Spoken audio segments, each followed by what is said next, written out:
Tom Clark's 6M podcast is a Boink Studios production. And now, on with the show.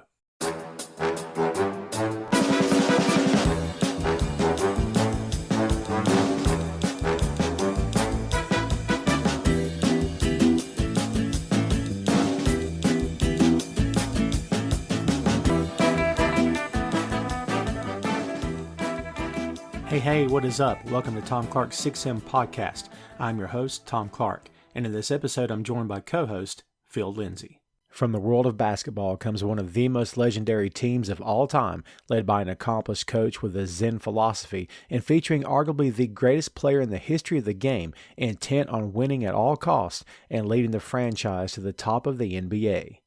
We're talking about Jordan's Bulls. Michael Jordan is widely regarded by many NBA fans, writers, and analysts as the greatest player of all time, and his Chicago Bulls of the 1990s is among the most successful, most popular teams that have ever competed in the league. Though the NBA was rife with talented young players who were hungry for success, every team in the league was faced with the prospect of trying to get past Jordan's Bulls. The team broke and set records during their run, which saw Jordan win the NBA's most valuable player 5 times and the Bulls win 6 championships. The team features some very talented role players throughout the 90s, including Tony Kukoc, Bill Cartwright, B.J. Armstrong, Horace Grant, Steve Kerr, Luke Longley, and Ron Harper, among others. At the head of the team was Coach Phil Jackson, and at the epicenter was Jordan, Scottie Pippen, and Dennis Rodman. Pippen was second only to Michael on the team and was considered to be the second best player in the NBA during his prime. Rodman was the wild card of the team, the rebellious rebounder who constantly made headlines but who worked hard on his game and became an integral part of the Chicago Bulls.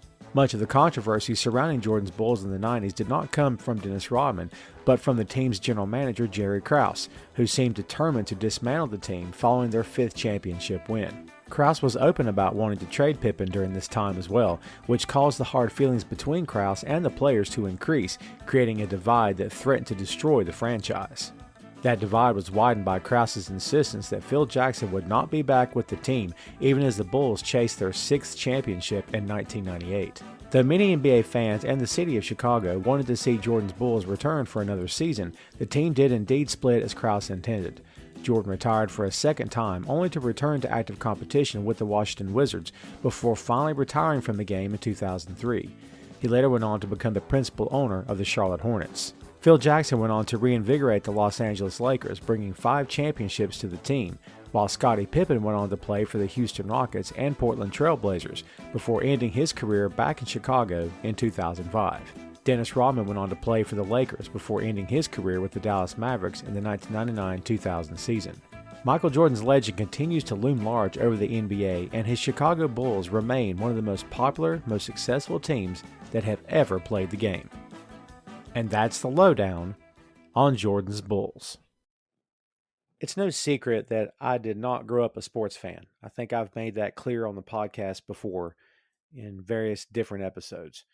I didn't really have anything against sports. It just wasn't my thing. The sport that was on my TV when I was growing up was pro wrestling. That was on my TV. My dad was a fan. Ergo, I became a fan. My mom enjoyed watching it with us. And then later on, she and I watched it together quite a bit. And she was a hardcore fan for a long time. So that was the sport that was on my TV.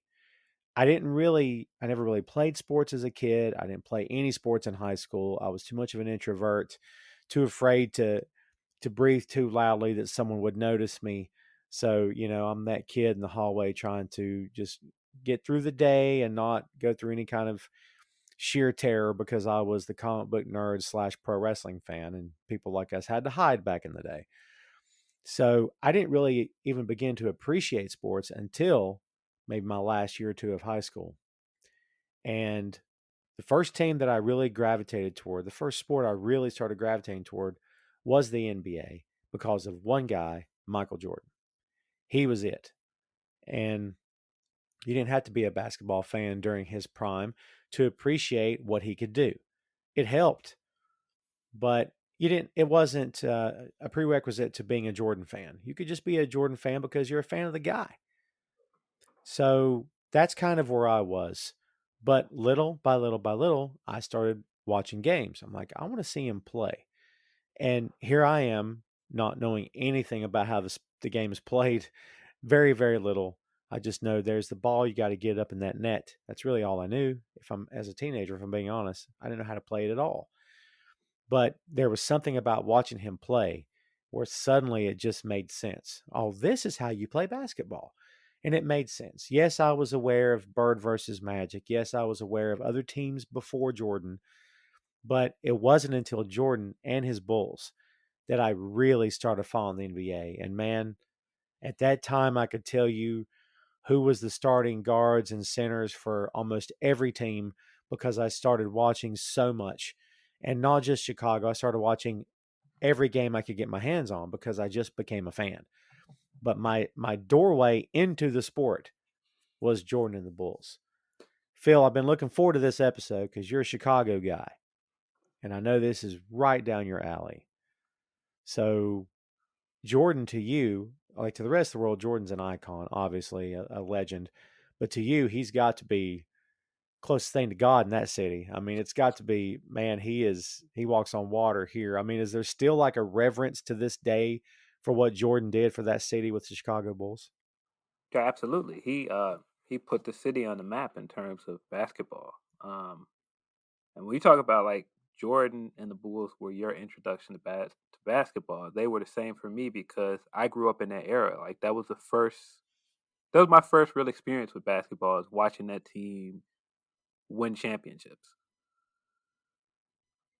That's great stuff, man. Such good memories. I've been watching The Last Dance because I want to relive it. And this is about the third or fourth time I've watched the whole thing all the way through. Maybe more than that, actually, because it's just so well done. I'm sure we'll get into that. But, we talk about Michael being a legend and an icon and what he did for that city. But the team itself, players came and went during his tenure there, during his run. But what he accomplished, and, going back to when he started out in North Carolina, playing for Dean Smith and then worked his way up to Chicago. I mean, I don't know if anybody could really see. The coaches knew. Any coach he played for, especially as he started getting a little bit older, they knew, wow, this guy's got something. He's going to be huge. But I don't know if your everyday basketball fan walking around could have told you at the time he played for Carolina, boy, if this guy goes pro, look out. He's going to freaking kill it. I mean, I don't know, man. I mean, I'm sure you've watched old tapes of Jordan. Um, what do you think when watching his college game? I mean, he showed flashes of brilliance a lot, didn't he? Yeah, I mean, well, he wasn't even the best player on his team at one point, right? Because he wasn't the best player on North Carolina at first. I'm not a big college hoops guy, but who else was on that team? Wasn't he on a team with another like all-time great that came to the NBA? Wasn't it like Clyde Drexler or I know James Worthy played for Carolina. I'm pretty there you sure. go. James Worthy played there for sure. Yeah. But yeah, forgive my ignorance on college football, but I mean college basketball. But I know he had like another big name that played on that same team with him. Um, I'm in Carolina. I'm just as ignorant. I mean, if I really commit, if I really sit here and try to focus on, I'm sure I could come up with two or three names, but it's instant recall. Not always the easiest thing. But you're right. He wasn't the best player on that team. Dean Smith helped get him there, but Michael had it. He already had it. Um, yeah, the one of the things that they got across in the Last Dance is that at the time when Jordan became a household name and when he kind of changed basketball, well, not kind of, he changed basketball from a U.S. thing to a global phenomenon. Um, and at the time, teams didn't build around guys like him. You built around a big man. You built around a center or a power forward. And so it was kind of unheard of for like a guard to be the focal point of your offense. And he completely changed that. Change the way the game is played, change the way a team builds its offense. Yeah, for sure. Because most people were used to, oh, you play in the NBA? Well, then he must be 7 foot. It's just that whole idea that they've got to be 7 foot and monsters on the court. And Jordan was 6'7", I think. 6'6", I think. 6'6". There you go. So yeah, he was. And there's old footage on The Last Dance of these all star players. Mark Eaton jumps out at me talking about, I don't think I don't know how much he's going to actually control a game. I'm thinking, oh my God, like talk about something coming back to haunt you later. Like, what are you talking about? Can't control a game. I mean, of course, how was he to know at the time, right? How was anybody to know, really? But just the way that he would, it's just this idea of, okay, here's this guy. Not only is he great at this game, he will not lose. He Yes, will not lose, you know? the Like, ultimate forget it. competitor. Like, Yes. yes. Uh, yeah, and I mean, even when I think about it, like when I watch Last Dance and I watch some of those old games, like I have a lot of memories from that. But at the same time, Mike was drafted here in '84. I was born in '85, so he was Mhm. drafted, and his first season was the year I was born. That's good stuff. That's a good little connection for you, especially living in Chicago. That's pretty cool. Uh, but yeah, you're right, man. He was a solid competitor. I mean, from my opinion, for my money, the best of all time. And there's an old that what is that that Rob Bass lyric that says, "Don't knock me down because I have to fight to get back up." It's the same deal. Don't beat the ball. Are you kidding? Don't go 1-on-1. Don't beat him because, well, now you got it. Now you've asking for it because guess what's going to happen tomorrow night? Like, just this idea of the last thing you want to do is beat Chicago with Jordan on the team because guess what's going to happen tomorrow? Because tomorrow he'll score 50 and they'll win by 40 and you're dead. It's over. So, like poking the bear, man. You know what I mean? Crazy. But it's that spirit. It's that do or die mentality. Like, I'm here to win. And of course he got endorsement deals. Of course he got the big money shoe contract that no one really ever had before him. Of course he sold a lot of merchandise with his name and likeness on. Of course he sold all this stuff. I mean, I've never met the guy and talked to him personally, but I would be shocked if that were the number one thing he thought about from a day in, day out perspective. I mean, he just wanted to win, right? Yeah, I mean, that's certainly what it seemed like. I don't think I've ever seen any athlete on any level that took winning so personally.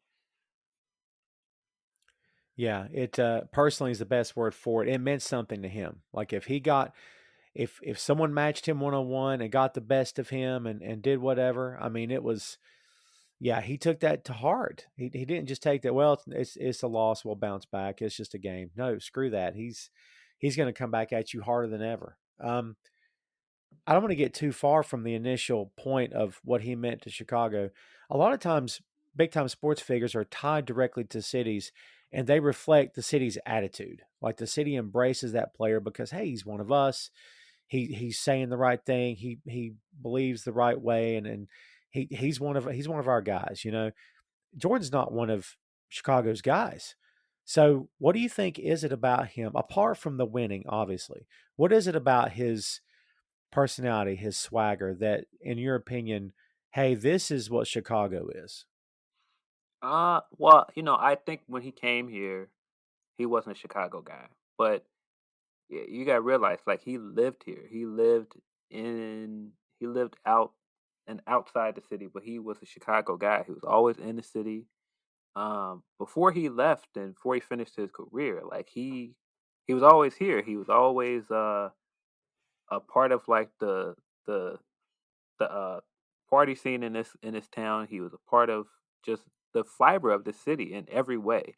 Um, I mean, I would be hard pressed to think of anybody, any sports figure that had was a bigger part of the just the regular lifestyle of Chicago than he was.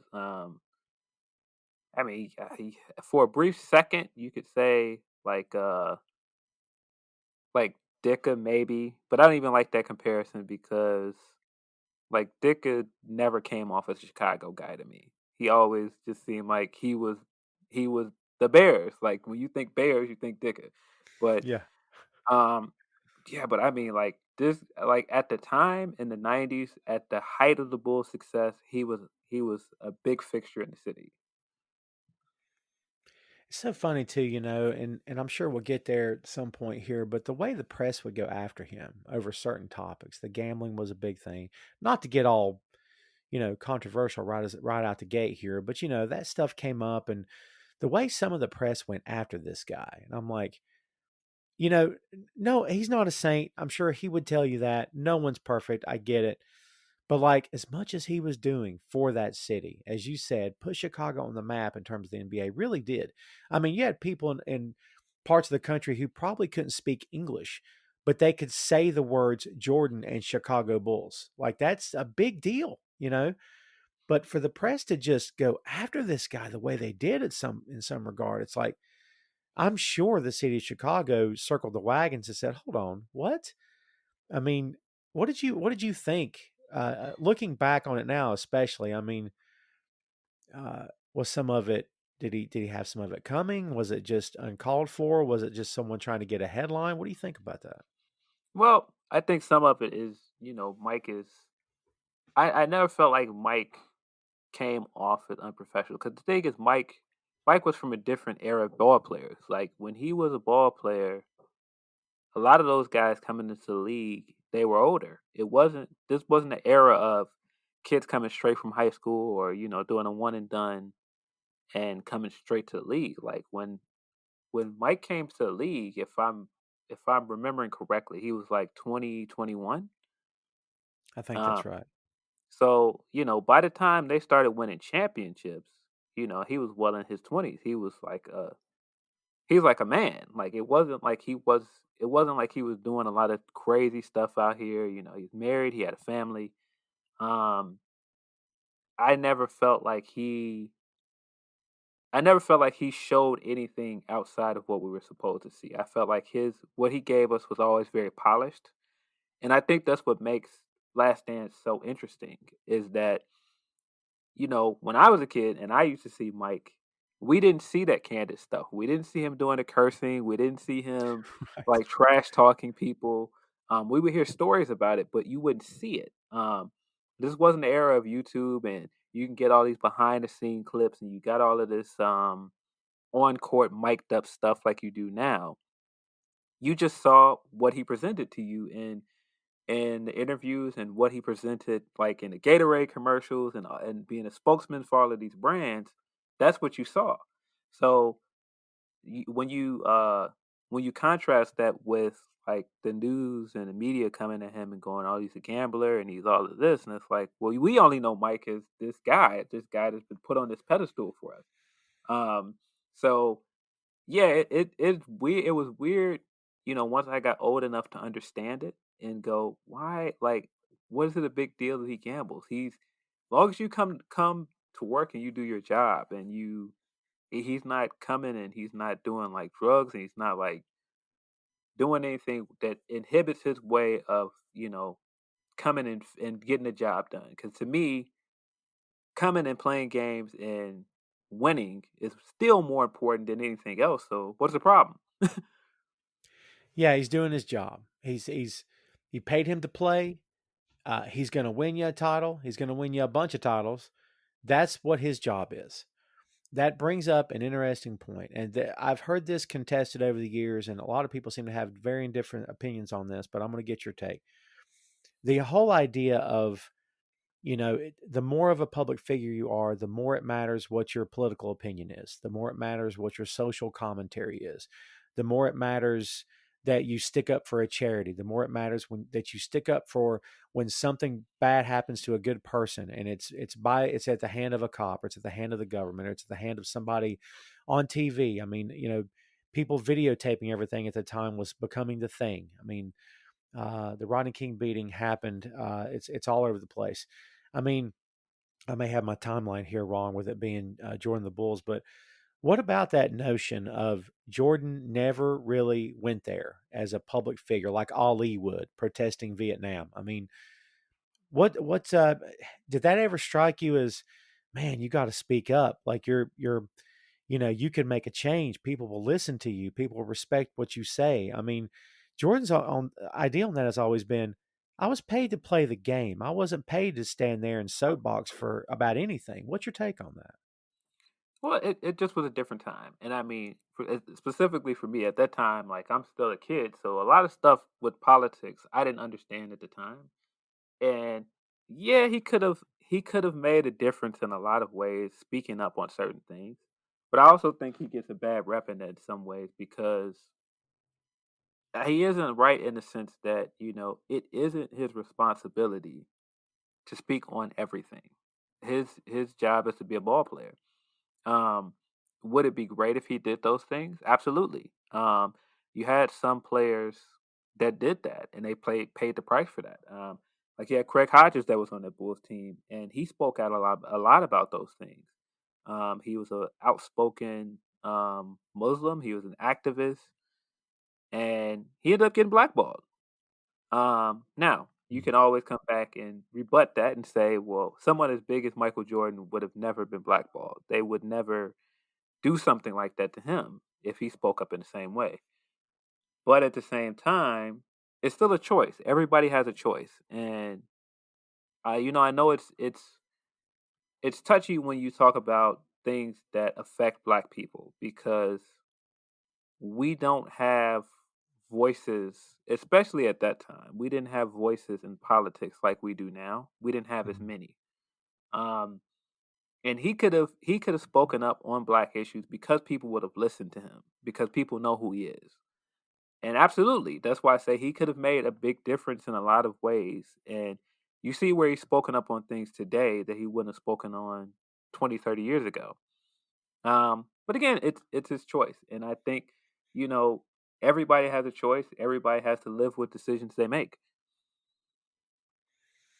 That's a good point. I wonder the way you ended that comment. I wonder if there's ever been moments where maybe not ever publicly, but privately, he's confided in someone and said, "Man, I wish I'd have said something about X, Y, and Z. I wish I would have."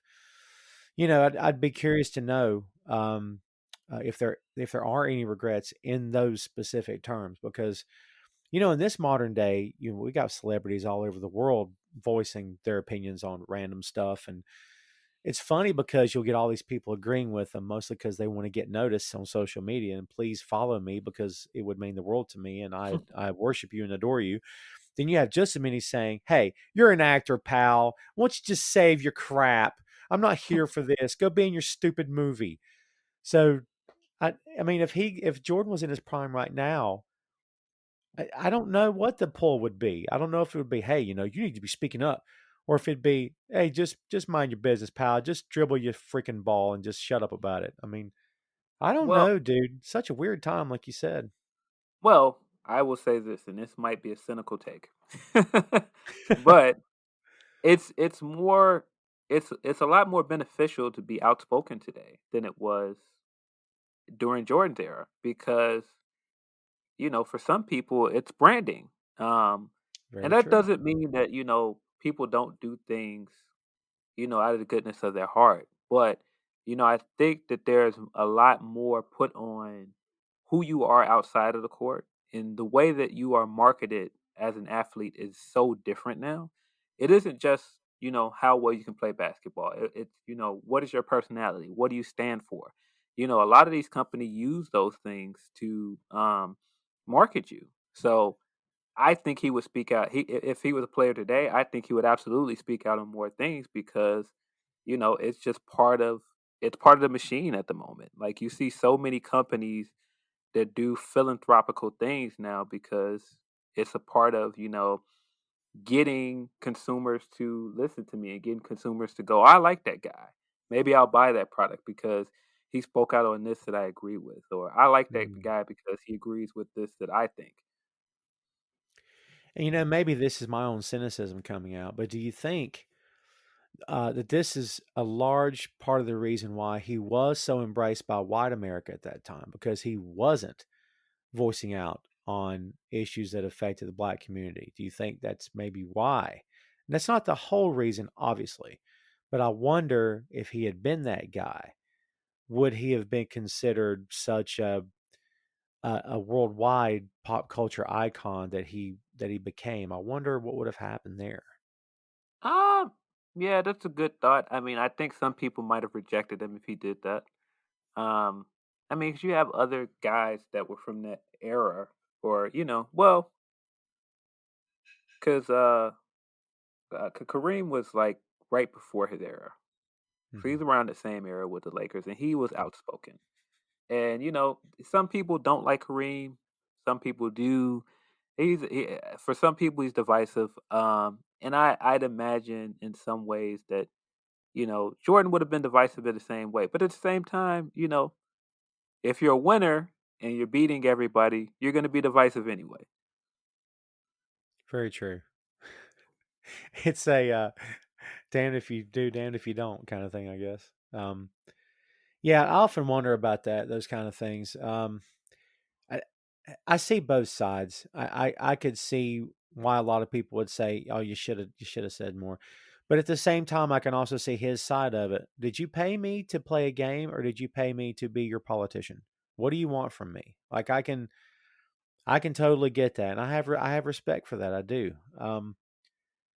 Talk about him being a pop culture icon, a worldwide icon. The world, I can't just say America. The world embraced this guy. You spoke earlier about basketball was not a worldwide game at that point. It really wasn't. I mean, I don't even know how many countries had established teams at that point in time before he became a thing. I mean, he came into the league when it was still Bird versus Magic, and they owned it. I mean, they were it. There was a lot of other good players, obviously. I don't want to sell anybody short here, but they were the faces of the NBA.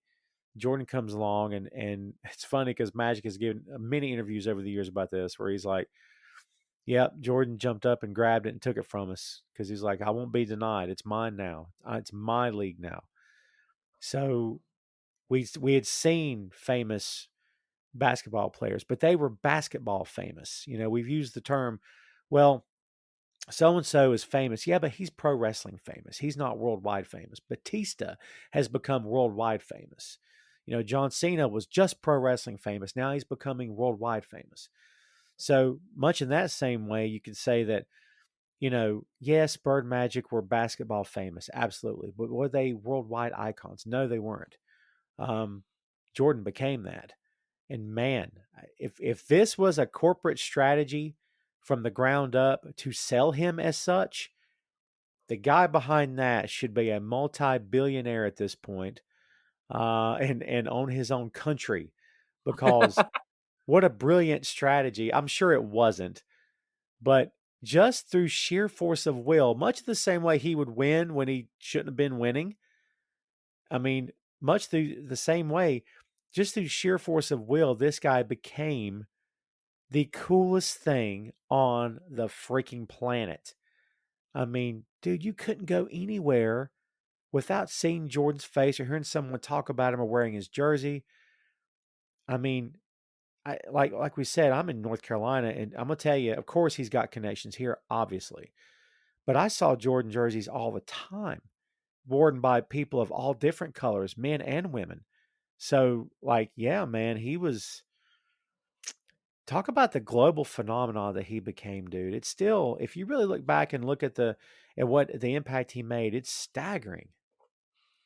I mean, oh, yeah, when you bring up Magic and Bird, like Magic and Bird were the players that took basketball from the days of tape delay to like live games and Yeah. turning basketball into must see TV for Americans.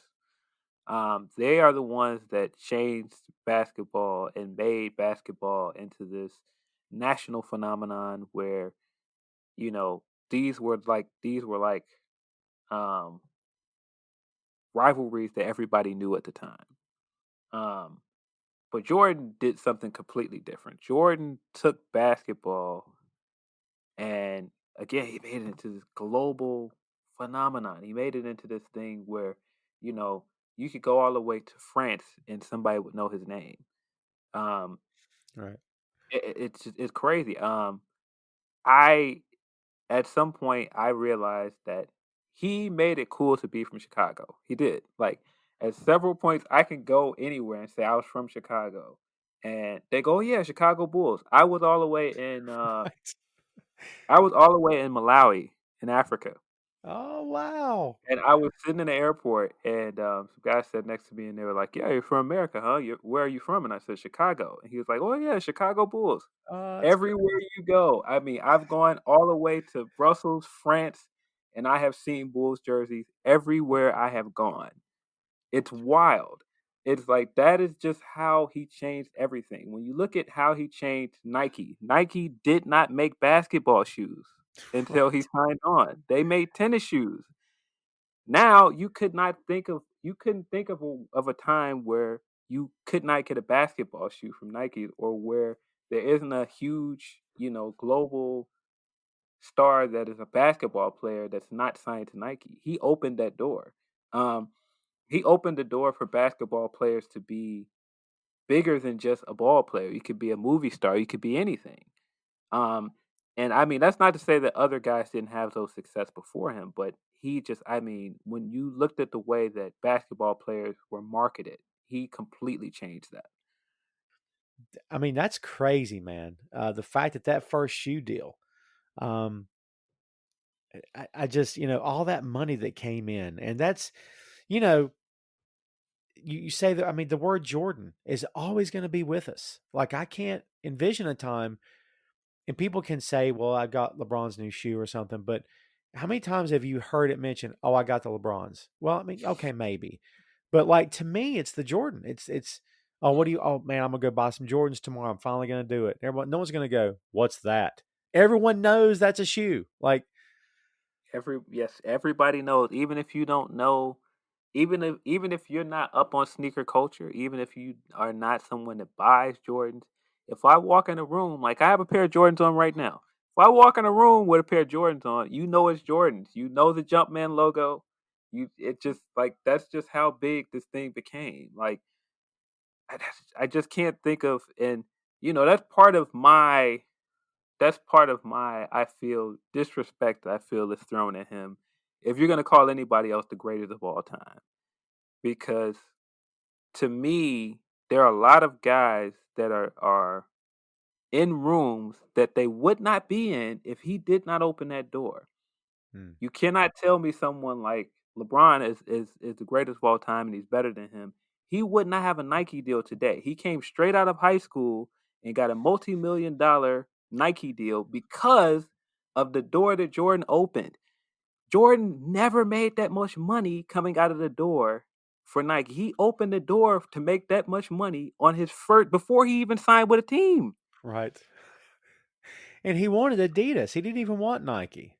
Yes, his mother convinced him to do the Nike meeting. So the first Air Jordan, year one of this deal, way overperformed. They sold $126 million worth in year one.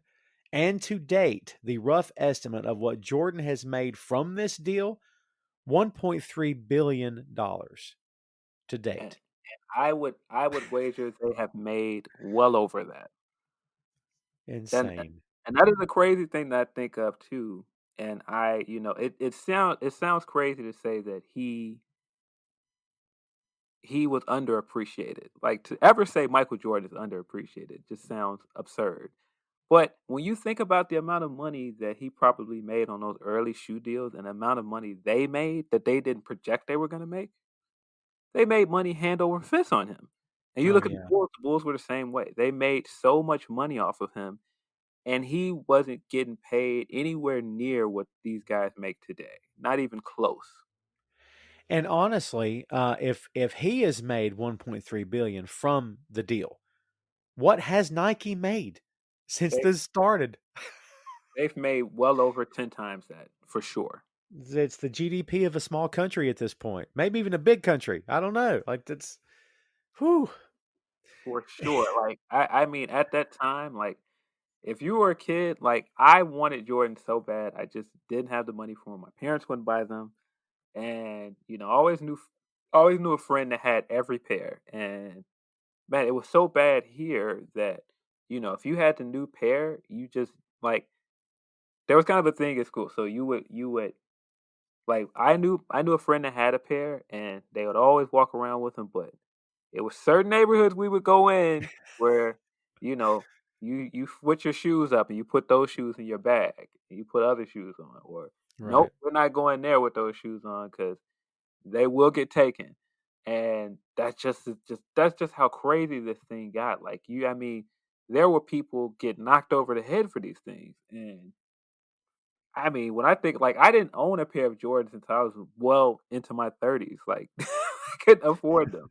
But I have like two pair now. And I mean, just to think about the fact that people are still buying shoes that were relevant 30 years ago is insane. I mean, my shoe of choice is Chuck Taylor. I own, um, apart from like a pair of loafers or dress shoes or like shoes for a suit. Um, I own one, two, like four pairs of Chuck Taylors. That's my shoe of choice, and that dates back pretty freaking far, back to the war when they were started making shoes out of canvas because they were trying to save raw materials to for the military at the time. So like, I'm still wearing it because I it's my favorite shoe to wear. I love Chuck Taylors, right? But you're right. For a shoe that for a player who hasn't played in years now, like, and again, it's not even what are you wearing? I'm wearing some Nikes. Nuh-uh, I'm wearing Jordans. It's different. Like it's not you say it by the guy's name, for God's sake. I don't know of another player that I can think of. And maybe I'm just not as immersed in the NBA as I used to be, but I can't think of another player that you would refer to the shoe by the guy's last name. Yeah, I mean, Jordans are basically like their own subsidiary. There are players that are not Nike athletes, they're Jordan athletes. Right, right. Yeah. Yeah, good call. I've seen that. I've seen the advertising they've used to just sell the brand, and they show them on the feet of other, stars in other sports, for crying out loud. It's insane. The commercials, Spike Lee. I mean, some of the funnest. I've got memories of watching those commercials and how funny Spike was in those commercials too. And what was the character that Spike was playing in those commercials? Mars Black. That's it. That's it. Good stuff. And how Jordan. I mean, Jordan was so. I mean, he did have charisma. Obviously, he did have a way with people. I feel like Jordan could walk into a room and talk with anybody. He wouldn't. He could just strike up a conversation with anybody from any age, from any walk of life, and have a serious conversation with them. But you go back and watch him in the early days of Chicago's success. Watch him on Saturday Night Live, and he's trying to get through the monologue, and he's cracking up through the skits and whatnot, and you can just tell he's having fun. But it's like, is he really made to go on TV like this? But those commercials seem to bring out something different in him. And of course, he's in the Michael Jackson video where he's playing ball with Michael Jackson. That was different. And God, like I said, man, you couldn't turn on your TV without someone mentioning a game or mentioning him, or they saw him over here, or he was in someone's video, or on the cover of this magazine. And man, the appeal of this guy. And I don't know, man. I mean, we've seen sports figures come along since then that get incredibly popular, and NFL guys who have some spotlight on them. But how many of them were really, truly winners at their core? I mean, you could say Tom Brady, maybe Tiger Woods, guys whose number one primary focus was winning the game. I mean, I think that's one of the things that sets him apart from everybody else that's come since then. Yeah, I mean, God, when you just look at a lot of things they was doing, just like at the time when we were talking about Michael Jackson was like the hottest act in the world. Yeah. And you got Michael Jackson and Michael Jordan in the same video, and it didn't feel like, oh, he's just got some basketball player in this video. Oh, that's kind of cool. No, he's got a guy that is almost on his tier as far as superstardom, Right. and like it's wild. I mean, um, there's so many other things that he was doing at that time that just caught on, and it just was like wildfire. I mean, the Gatorade commercials, the Like Mike jingle, just took off. Oh man. Yeah. I just remember, I think it was during All Star Weekend, one of those years when Charles Barkley was teasing him and he was singing the song, kind of poking fun at him, saying, "I want to be like Chuck." So yeah, um, the song, God, once you say it, then it's in my head for the rest of the evening because it's just such a memorable jingle. Yeah, man, he was. I am legit trying to think of not a musician, not a singer, not a dancer, not a politician. I'm talking about pop culture icon from head to toe, worldwide fame. I mean, since him, dude, that could be a whole other show trying to come up with a list of people that would be candidates to even come close to that. I mean, I don't know, man. I don't know. And he got that famous for playing a game, which is wild. Like, as famous as the Beatles are, one of the things that Paul McCartney has said for years was that we were just a little rock and roll band who got big. That's all we were.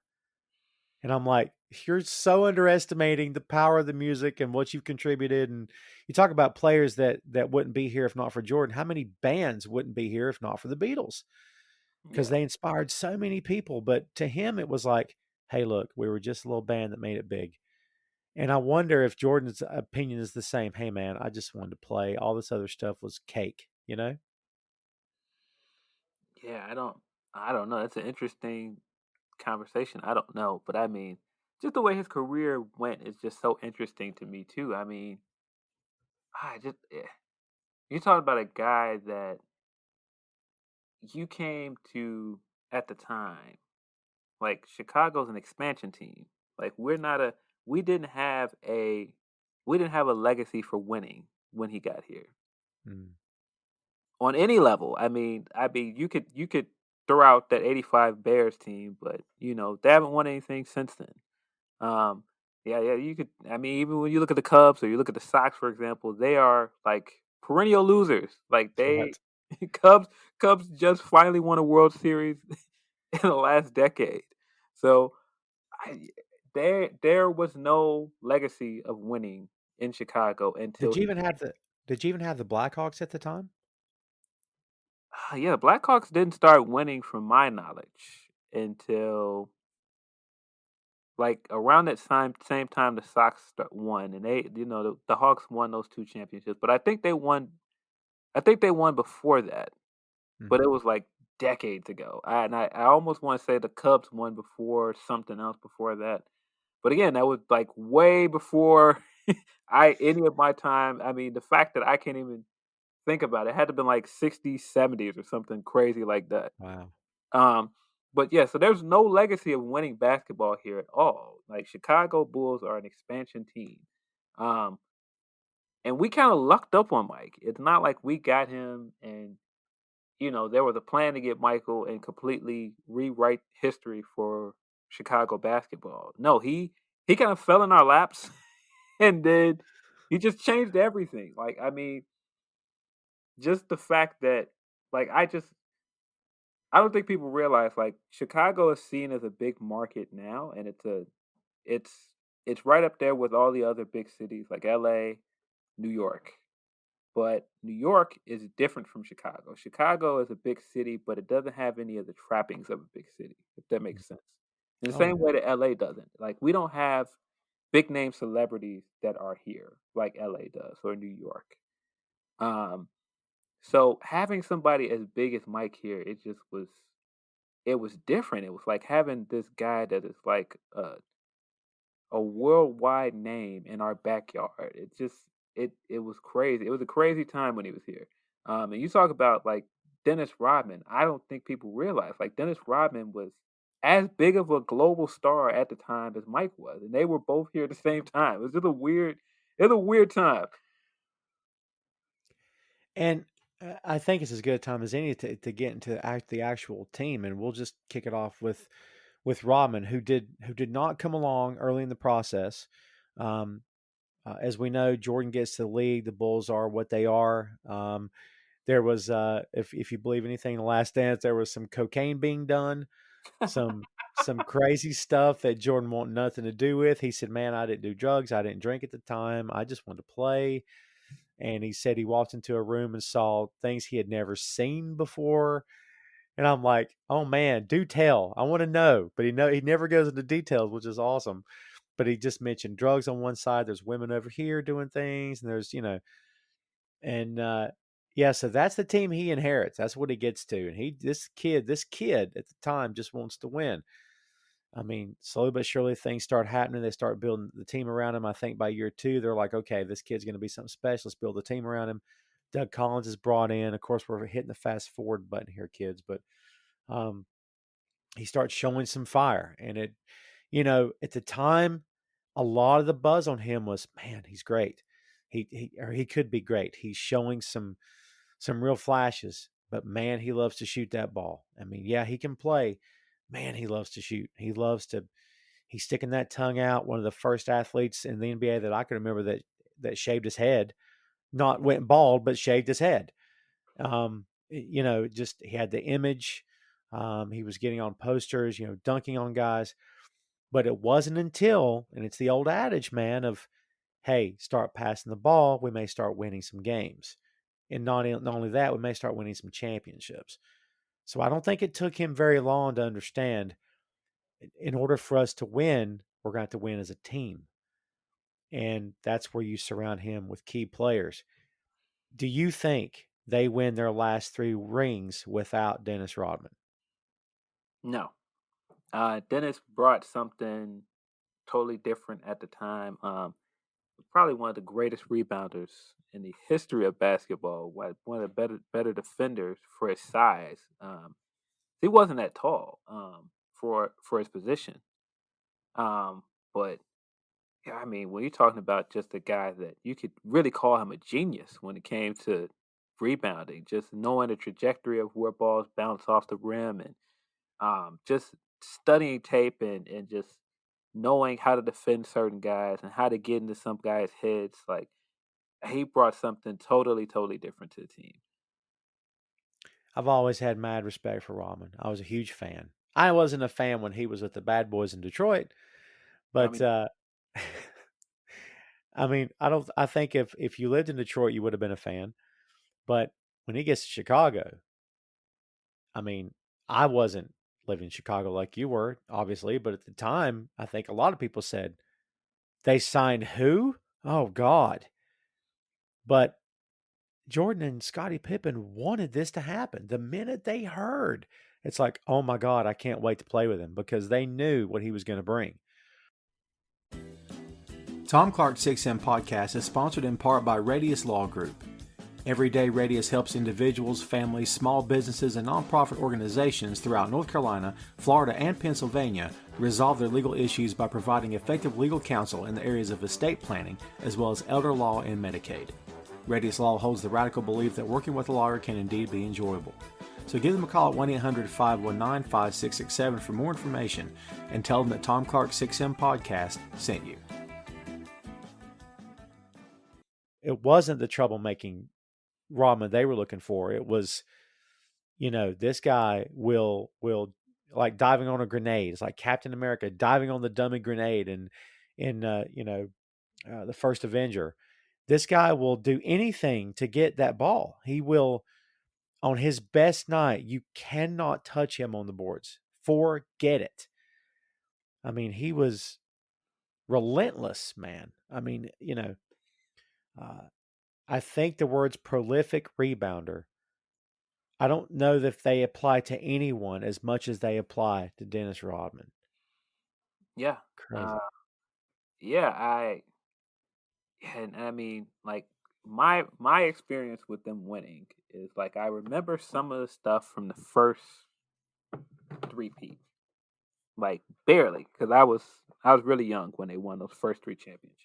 Mm-hmm. But like I have vivid memories from the last 3 championships, and Dennis was like such a big part of the culture around the team at the time because he was just so out there, and like I mean, as much as we could say that they wouldn't have won those 3 championships without Dennis. I don't think Dennis would have had the reinvention of his career that he did without the Bulls. If he didn't come here, who knows where he what would happen to him? Who knows where he would have ended up?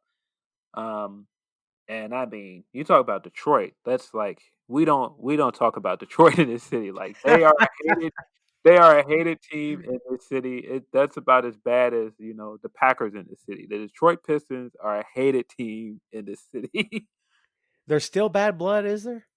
It's not as bad as it was. But it just um like I wasn't upset when they won their championship with that team with like Richard Hamilton and Yeah. Chauncey Billups and later Ben on Ben Wallace. Yeah. Ben Wallace, right? But yeah, at that time, hated them. I could not stand them. Isaiah Thomas, hate him. To this day, hate him.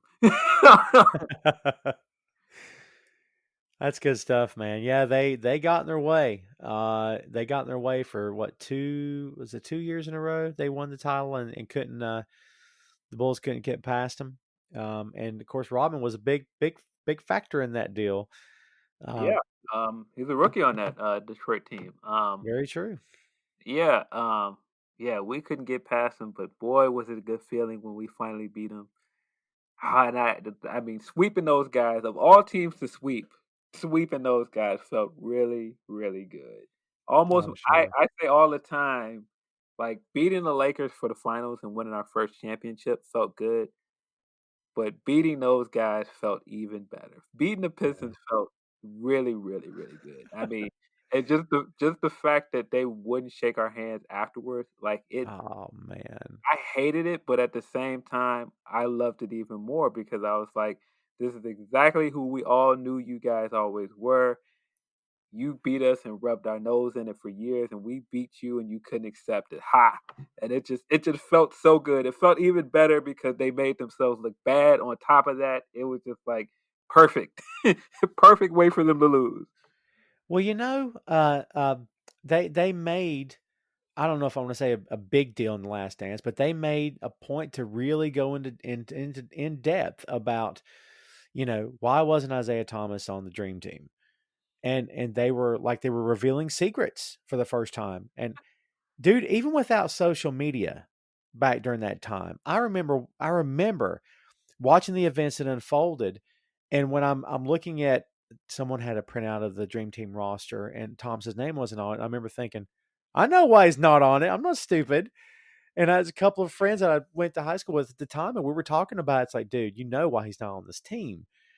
But at that time it was all rumor and conjecture and no one was admitting to it. But it's like, he didn't show any class that night. Like, Yeah. at all. Yeah, and that was kind of the thing that I've never respected about Isaiah Thomas. It's like Yeah. you want to be on that group of bad guys. You want to be seen as a bad guy, but you also wanted to be respected and heralded as a guy like Mike was. But you're not Mike. You are a bad you've made yourself out to be a bad guy. You can't then think that you're going to get all of the rewards that come with being a good guy. You just can't do that. And so and he's a Chicago guy. He's from Chicago. Hmm. It it's weird. Like I felt like Isaiah never had to be that. He was the best player on that team. He didn't Yeah. have to play dirty because he was just that good. Like you talk about one of the best point guards to ever play. He's up there. Um, so he never had to play dirty, and that was the other thing that just kind of blew my mind about him. That he felt like he had to fit into that to make that team work, and he never had to be that. So going into all of the deep diving of him still being upset that he didn't make the dream team and blaming Mike and acting like Mike is the sole factor of why he didn't make that team. That's not true. Nobody wanted him on that team. He had made a he had made a bad relation at that point with Larry Bird. Larry Bird didn't like him. He didn't want him there. He wasn't getting along with Magic at the time either. Magic didn't want him there. Those are three of the biggest names on that team. Pippen's also on that team. There are several other guys on that team that didn't like him. They didn't want him there. It wasn't just Mike. I agree with every bit of that. I think there was more guys that didn't want him on there that were willing to say on camera for this documentary to this day, because I think they don't want to ruffle feathers. They don't want to hurt relationships. I'm sure some of these guys are still friendly with Isaiah, and I respect that. But if they were being brutally honest and you turn that camera off, I would say every single one of them would say, dude, we didn't want to play with him. I mean, look at what he did. Look, it's bad sports, bad sportsmanship. I mean, they wanted to be seen in a different light, and I respect that. Um, Dennis Rodman gave the Bulls teeth, Yeah. and on his best night, you couldn't touch him. On his not so best nights, and I remember watching it. I don't. I can't even tell you who they were playing, but he was acting out, doing what Rodman could do at the time when he wanted to, and they called a timeout, and Jordan is in his face. And I thought, if a man gets that close to another man in their face, there's liable to be a fist thrown. But as soon as that timeout was over, Dennis pulled down like 6 in a row, diving on the floor head first, diving through chairs. And I'm thinking, okay, I know what happened. Jordan said, that's enough. That's enough. Knock it off. Are you done? Let's get back to work now. And I found it very interesting that as much of a rebel as he was, all it took was Jordan talking to him like a man and saying, look, knock it off. Let's get back to work. And man, he listened. He managed to rein Rodman in and make the worm listen to him, which is no small task. But when you're Michael Jordan and you speak, they're going to listen. It's your team, right? So I've always found that very fascinating that he was probably the only guy at the time, with the exception of maybe Phil Jackson, who could look at Dennis and say, look, dude, you're going to have to stop. This is, you're hurting us right now. But if he gave them teeth, and he did, what did Scottie Pippen give that team? I would say Scottie Pippen gave them a reliable second guy, a reliable second option.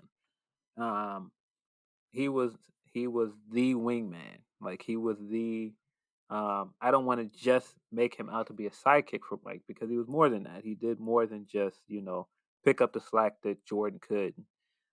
He was a great defender. He's a great presence in the locker room as well. In a lot of ways, he was everything that Mike was not. And I think that's why they worked so well. He had style, right? I mean, he very quiet. If I'm a music guy here tonight for some reason, but in my head, I'm going back to the Beatles analogy. He was kind of the George Harrison. He was very good, but he was very quiet. He was kind of to himself, and he was reserved, and you could just kind of see him sitting back and watching things unfold and holding his tongue until the right time. Instead of being very vocal, very animated, very in your face, he was just more like, okay, let's go back in the locker room at halftime and talk about this, because that's just how he struck me. Like, he had, to me, when I think of Scottie Pippen, I think all the things you said. Not probably, definitely the second best player in the world at that time. Okay, but also patient, very patient. Willing to let the game come to him instead of trying to force his hand. There was all the stuff about him not getting paid, which is, Jerry Reinsdorf had no business not paying the man. This idea of, once you walk out that door after you sign this contract, don't talk to me about money again. Dude, come on. It's the Bulls. It's Scottie Pippen. What do you mean you're not going to pay him? He never got his payday with that team, did he? No, cause he, I think he got paid way much more with Houston for Yeah. sure. Yeah. And then he was on Portland after that, and I think he probably made more on those two contracts than he did his last few years here.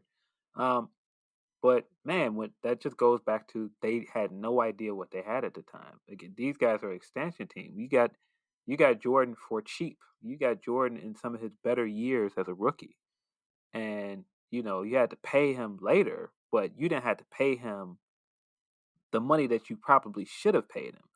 And I mean, yeah, Pippen was underpaid, but everybody on that team was really underpaid for the amount of money that the Bulls was making as a franchise at the time. Very true. Um, it's crazy. The politics around how that team breaks up are just still maddening to this day. Uh, Not paying those guys and not, keeping Phil happy at the time just makes absolutely no sense. We get this far into the pod and have not mentioned Jerry Krause. And that may be for a very good reason, because give the devil his due. Without him, there's no nucleus of a great team in that city. I mean, He's the guy that made the phone calls, helped make the trades, or made the trades happen. He's the guy that sort of built it. But he's also the guy that tried to, deflate the tires and succeeded ultimately. Um, what's your red hot take on Jerry Krause? Jerry Krause ruined the dynasty.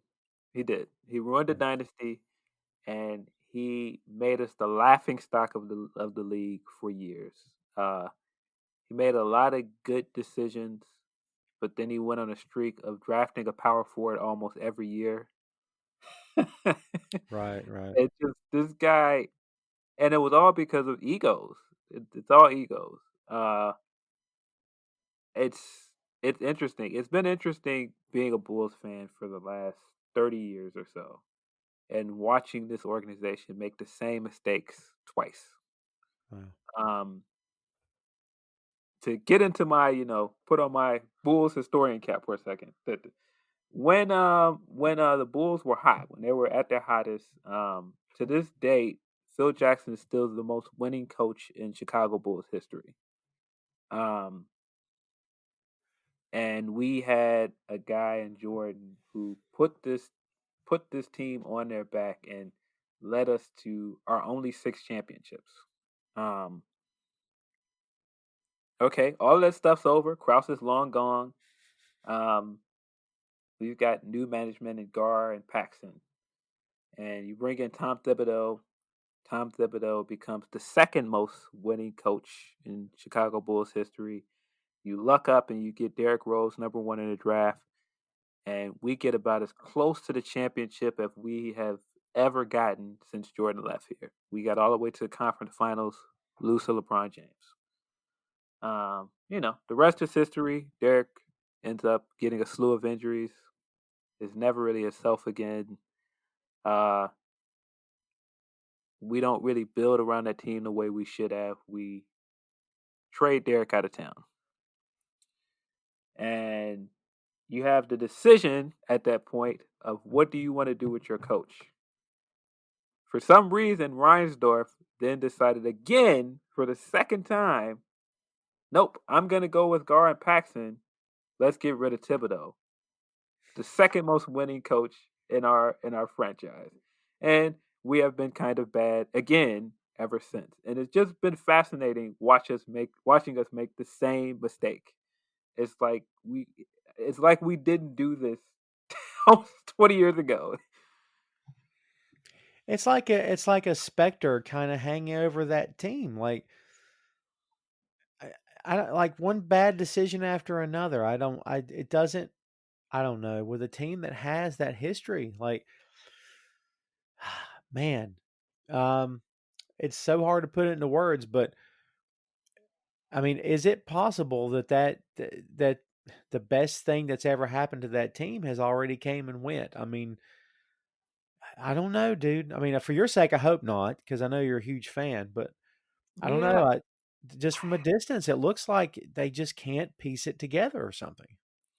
I think when you get rid of the goodwill that you created, I mean, when you look at other teams that are considered dynasties and they have legacies where other players come, like look at the Lakers for example, right? Magic is considered probably the greatest Laker of all time. The Lakers have never distanced themselves from Magic. He's always had a presence in the organization. He had a job in the front office for a while, and they've always embraced their legacy, and they've managed to put together several championship teams, and there's a reason for that. The way that they handle their organization is different, and I have to wonder if that again goes back to us being an expansion team and never be supposed to be we weren't supposed to be in the position that we got into. We ended up going on this like kind of Cinderella run for all this time. And I don't think they learned anything from that to go, oh, this is how we run an organization now. And these are the type of guys we need to bring in. And, when you become too big to fail and you're making money hand over fist, because the thing is the Bulls they've never been an organization that does not sell tickets since the 90s. Hmm.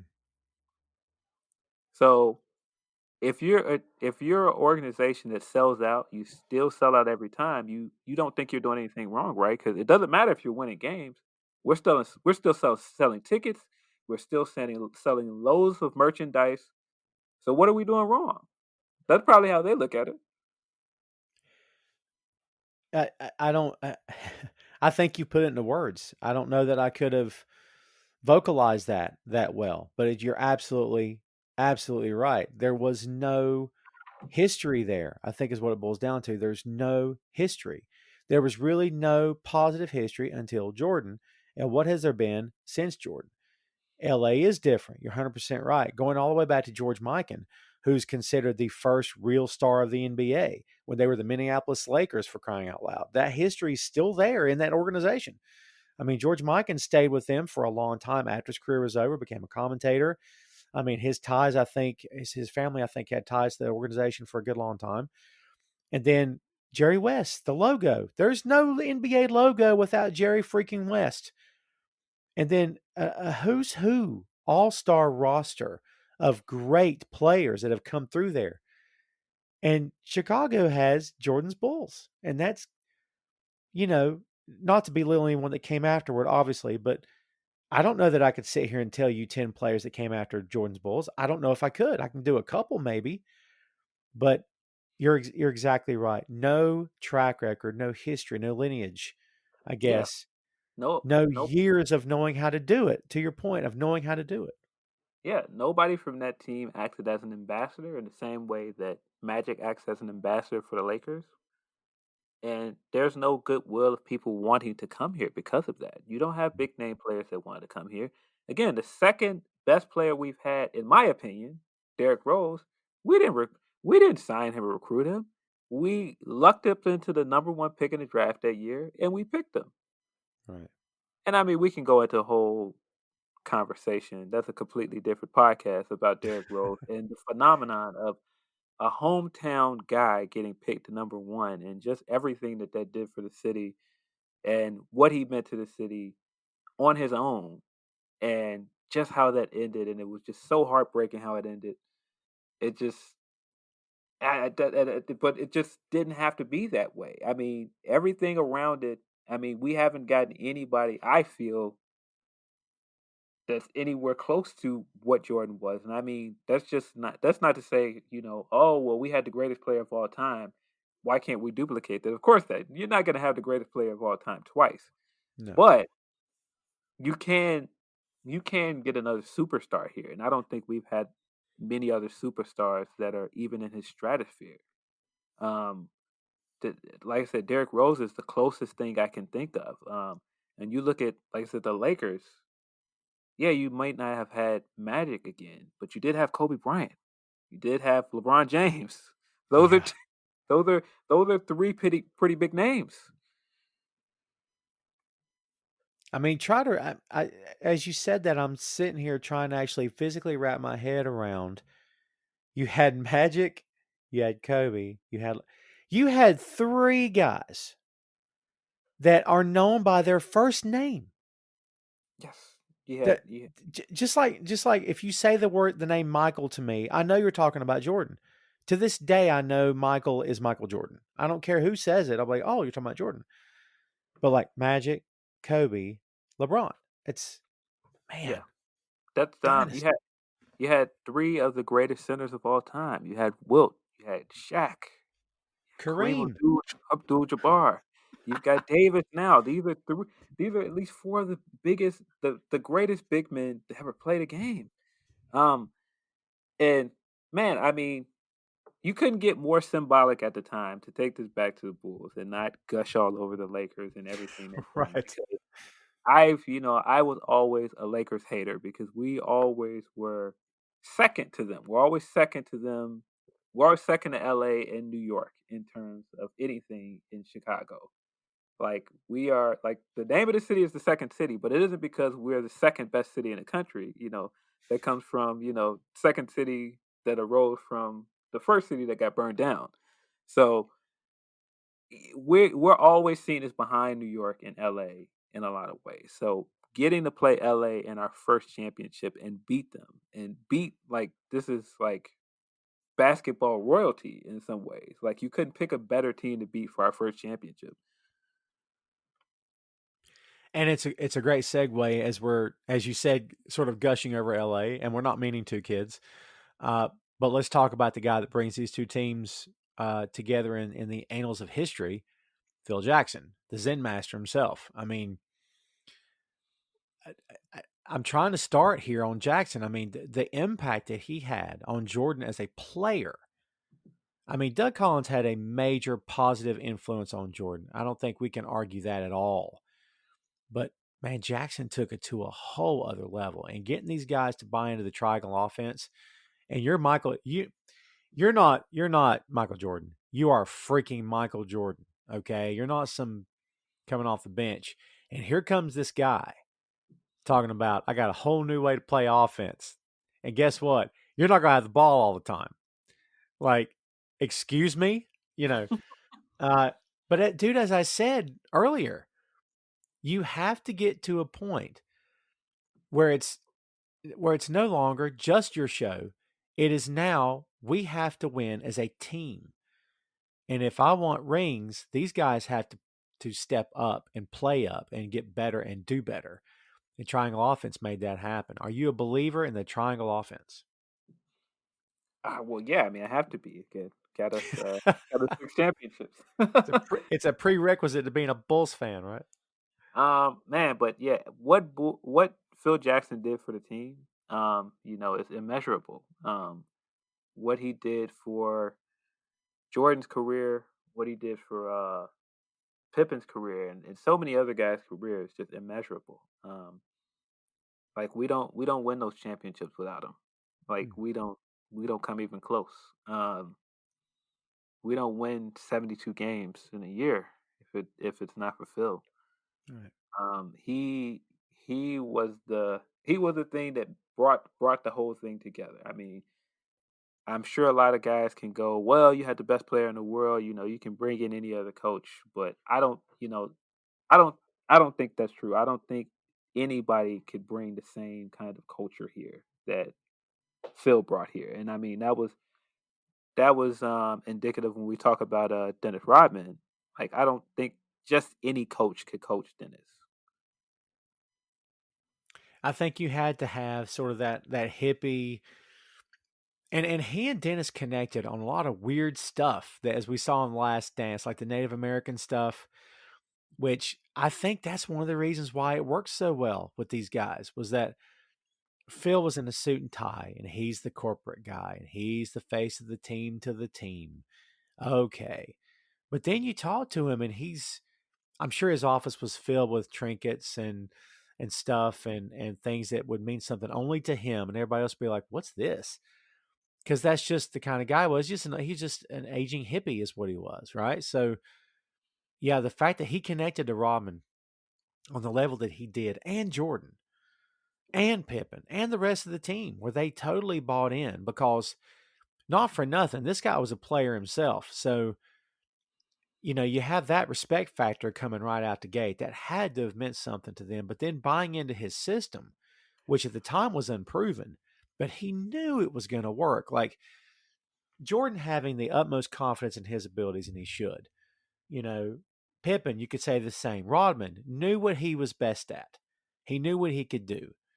And Phil knew that this was going to work. Like, I don't know if this team could have failed, because they all were so good at what they did, and they all brought different pieces to the puzzle to make it fit.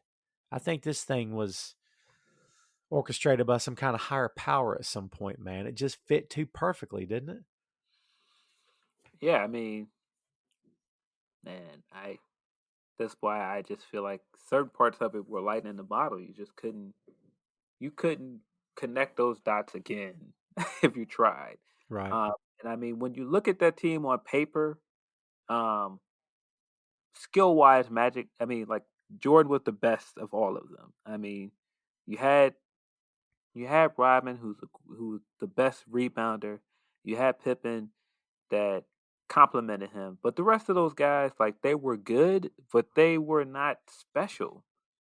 they were they all played their role. They all played their part. But like if you get that same kind of team together under just any coach, I don't think they win. I don't think they do. I again, I go back to the phrase by sheer will alone. I think Jordan, through sheer will alone, would have won at least one or two, maybe three, just because he would have demanded to win one or two or three, or as many as he could. But without Jackson, I don't. Yeah, they don't do six. Touchy subject here, but Krause comes out in the press and says Phil Jackson will not be coaching the Chicago Bulls next year. And I remember hearing that quote, and I was like, Jesus Christ Almighty, is this a joke? Is he joking? Like, because Jordan had come out before then and said, I'm only going to play for Phil. And then Krause comes out and says, guess what, folks? He's out of here. What? That had to have been an atom bomb on that city when he came out and said that crap. I'm sure it was rumored, there were whispers, but when he flat out said it in that press conference, like, dude, what? That must have been infuriating to you at the time. Yeah, of course, I wasn't old enough to understand a lot of the politics of basketball and just all of the financial stuff around running a team. But it didn't really hit until like they were like, no, nobody's coming back. Like Phil's not coming back, so Mike's not coming back. I did not know of the Bulls team without Jordan here, except for that little bit of time where he retired and came back. But like, I'm like, wait a minute, what? And all of them were still pretty young at the time. They weren't old, like they weren't done. And I just still think to this day, if he didn't do that, I think that team could have won another championship. I think they could have won at least 7 championships. That was going to be a question I was going to pose to you toward the end, and I feel like we're getting there now. So that was going to be my question: how many more could they have won? I remember the owner of the Utah Jazz at the time came out. They said, "What did you hear? What he said? What do you think about it?" He's like, "Man, as far as I'm concerned, Karl Malone and John Stockton have a job here for life. They can stay here as long as they want. I love them, and I want to keep them forever." Because he made it clear, why would I get rid of my top? Without these guys, who are we as a team? It's dismantling we just spent the past hour talking about how the Chicago Bulls were known on a worldwide. And folks, if you don't know the history of this team, do yourself a favor and look it up because you can't appreciate the worldwide impact that, around the globe, people knew who this team was. And that's who you're going to take apart from the ground up, or from the top down, I should say, when you say Jackson's not coming back. This is a team that won a record 72 games. I remember that season, and I remember how they used to blow teams out that year. Just annihilate teams that year. I had never seen anything like that in basketball, and I still to this day have not seen anything like that. Like they would just completely shut teams out on defense and just completely impose their will on them on offense. It was crazy. Like I remember there were games where like Jordan would basically be sitting almost at halftime, like, yeah, we got this in the bag. It's over already. I had never seen anything like that. So to get to that point, and the team wasn't as good as that in their last season, but that's where they had came from. And to just decide that's it before we lose, like not even get to the point where it's crazy. It's in retrospect, it's good to think about in some ways that we never witnessed that Bulls team lose. They went out on top. But man, to not even try for another title is I just can't understand that. I personally think they had 8 rings. I do. I think they could have went 2 more years. I think if Krause not been a factor, or if there had been another GM who wasn't trying to freaking destroy the team. I don't know how Pippen felt about his money. That's a factor also, obviously. But had Krause not been the GM who was making it harder to be there, then maybe he wouldn't have been so upset about it. Yeah, man, if you say 8, I think they could have won. I think they could have won 9 if he didn't play basketball. Go play baseball. Oh my He God, I think you're he right. he would have beaten that Houston team at least once. Oh They yeah. might have got him one time, but twice, I don't know. Um, I don't know if we had that same team, but there's a lot of what ifs to that. If he doesn't play baseball, do we come back and still get Dennis in '96? Mm. Nah, I don't know. Um, I don't know the way we lost in the playoffs that year to the Magic before we put the '96 team together. I don't know, but then again, he went away to play baseball. If he didn't go away to play baseball, I don't know. He could have easily won again in '94, maybe. And at the time, I remember it being laughed at, and I don't know how you know Chicagoans felt about this. Probably not very happy, but it was laughed at. Everybody I talked to, like, what's he doing? What? And then you would see clips, and he was striking out and stuff, and then you're like, okay, great, wow, this was a horrendous idea. But you go listen to his coaches on this doc, and they are flat out telling you for the world to hear he was on the verge. He was getting this, and he was had he not returned to basketball, forget about it. He would have been a major star in Major League Baseball. I mean, dude, I have no doubt in my mind he would have made a huge splash, honestly.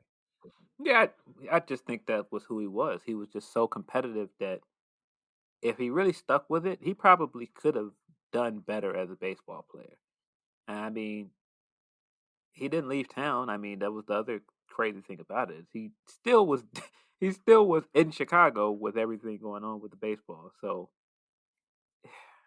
I never paid too much attention to baseball. I'm not a baseball fan. Me neither. Uh, so it just never did anything for me. But boy, I remember just how hard it hit when he came back, and Oh my God. just feeling like, oh, we're gonna do it. When we made the playoffs when he first came back, and I was like, oh, we're back, we're gonna win again, and we lost to the Magic that year, which Right.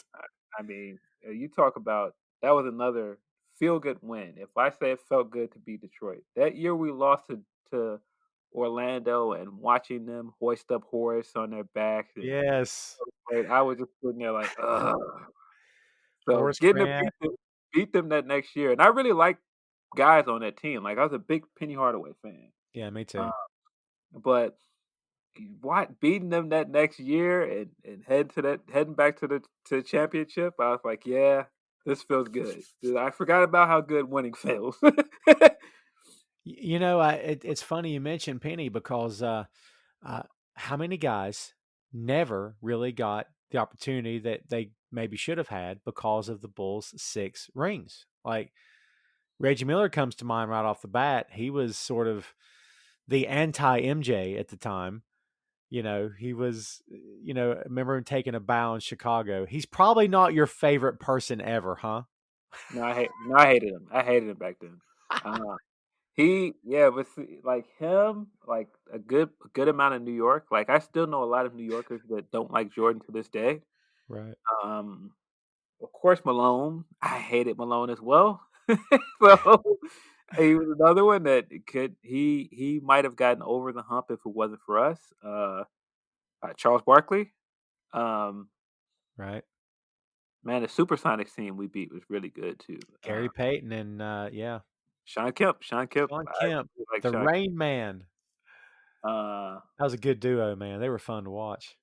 yeah, I mean there were several guys that Jordan just completely stopped from winning any type of championships. I mean, man, the guys that we beat, like I hear sometimes where they're like, "Oh, well, did Jordan beat anybody that was that great?" I was like, "No, don't undersell how good Charles Barkley was that year, No, yeah. or how good those Utah teams were. Those Utah teams were good. Yes, they Uh, were.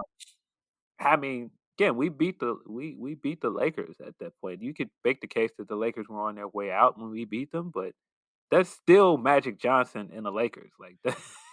I mean, when you're the best team in the league, who are you supposed to beat if you're the best team? You're supposed to beat every team that comes your way. That's the deal. You're the best team in the league. I mean, if you're beating the best, that means you're not the best. And they were by far the best team in the league, man. Yeah.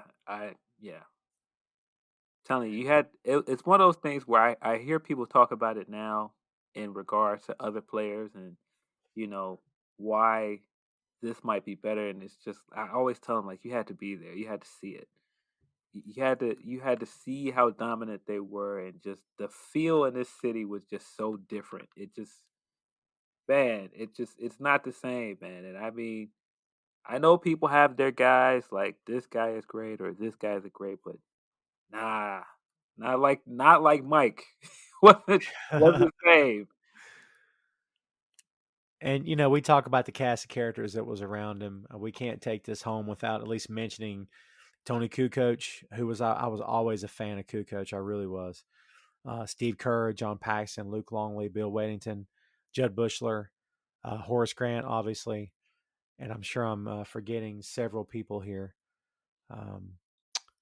Who am I forgetting? I feel like there's somebody I'm forgetting. Bill Cartwright, Stacey King. Yep. Cartwright. That's who I was thinking of. And it's just numerous guys. Like, I mean, Kerr is one of those guys that stands out to me because Kerr, off the court, he's such a great guy as well, and he stands Yeah. up for a lot of things that I believe in, and so I admire him in a lot of ways because of a lot of things that he stood for. Because his dad was in politics, um, and just watching him succeed, I would say that outside of Jordan, he's probably the most successful Bull. I mean, he's the only guy on that team that won 4 championships straight because he won with the San Antonio team right Right. after he left the Bulls. And to watch him create his own dynasty in Golden State and be the coach to be Phil in a way, that's been cool to see. And did Golden State have 3 rings? Yes, Okay, so he's got 7, right? yes, And Jackson has 10 yeah. because Jackson had 1 as a player. And then he had 3 with the Bulls and 3 with the Lakers. 3, 6, 7. That's 7. Who am I forgetting? I thought he had 10. Maybe I'm wrong. He does have 10. He has 6 with the Bulls. 6. I was saying 3. Why was I saying 3? You're right. He has 6. 6 with the Bulls. He has 4. No, he has 5, I think, with the Lakers. Oh, does he? Wow. Maybe Maybe you're right. I think he has 5 because didn't they win 3 together? Kobe and Shaq. Or am I mixing it up? I think you're right. I think they won 3 together, and then Kobe won 2 by himself. Yeah, you're right.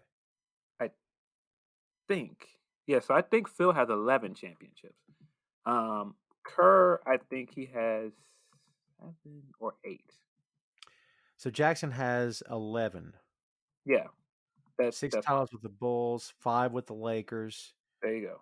And he's the only coach who's won multiple championships with more than one team. So that's 11. I could have sworn he had 1 as a player, but maybe not. Yeah, I think Kerr, if I am correct, I think he has 8 because I think he had 5 as a player. Because I think he won 4 straight, but I think he won another one with San Antonio. So I think he has 5. Yeah, I think you're right about that too. He has 5. Yep. Yeah, so Right. he has 8 titles then. 96, 97, 98, 99, and 2003. That's as a player. Yeah, And then he has 3 as a coach. Yes, so he's got 8. That's insane. I mean, yeah, look at what came out of Chicago, man. I mean, that's some good stuff. I mean, there was success coming out of that team. Yeah, and I will say, I was one of those. Nobody's ever going to beat our record. That was one of those things I always hung my hat on. Nobody's ever going to beat 72 games. Nobody's Right. ever going to be that good. But if anybody was going to break our record, to watch Steve coach a team that broke our record, I was at least happy about that. Yeah, you can't be hating on that too much. Um, I feel like this is one of those shows we could have done two parts of because I feel like we just barely scraped the surface. The flu game, for crying out loud, where Jordan is more than human, as always. Um, Again, willing himself and his team to victory. I mean, his impact on that city, on that team, on the league, the fact that this probably would still have just been the same NBA had Jordan not come along. Probably still would have been, a good game, fun to watch. But worldwide phenomenon, no chance, I don't think, without Jordan. I mean, he, for lack of a better term, brought the league to the dance on a worldwide stage. I mean, he was it. And crazy the things he accomplished.